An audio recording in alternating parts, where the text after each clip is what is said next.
Hello गाईस. तर मिस्टरांनी आंबे आणले होते, तर म्हटलं काहीतरी याचं बनवा. मुलं पण म्हणत होते खूप दिवस झालं मम्मी मँगो मस्तानी नाही बनवली, तर बनव ना आज. तर त्यासाठी मी आज मँगो मस्तानी बनवायला घेतलेली आहे. तर त्याच्यामध्ये बारीक बारीक कट्स करून 2 आंबे घेतलेले आहे. त्याच्यामध्ये थोडासा बर्फ टाकलेला आहे आणि त्याच्यानंतरनं थोडंसं दूध टाकलेलं आहे. पाणी नका वापरू, दूध वापरा. गरम केलेलं दूध करून टाका. गार दूध नका टाकू.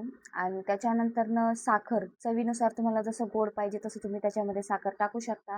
आणि ही आहे व्हॅनिला आईस्क्रीम. व्हॅनिला आईस्क्रीम तुम्हाला अ, बाहेरने आणू शकता आणि तुम्ही घरीही बनवू शकता. तर मी ही पेस्ट करून घेतलेली आहे, तुम्ही बघू शकता. तर आता म्हटलं त्याच्यामध्ये काही मी मँगोचे कट करून घेतलेले होते. त्याच्यामध्ये मँगो टाकलेला आहे, त्याच्यामध्ये थोडीशी व्हॅनिला आईस्क्रीम टाकलेली आहे. हे सगळं चाललेलं आहे डेकोरेटसाठी.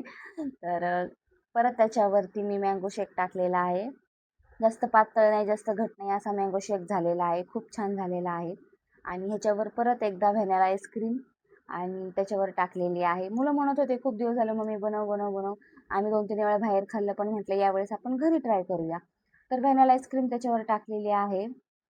तर त्याच्यावर नंतर आम्ही अजून टुटी फ्रुटी आणि ड्राय फ्रूट्स आहेत ते टाकलेले आहेत, तुम्ही बघू शकता.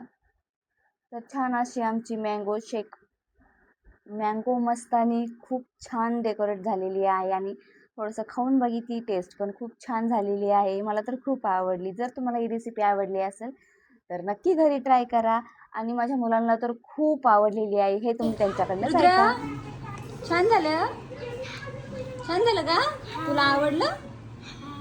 इकडं बघ. आवडलं तुला?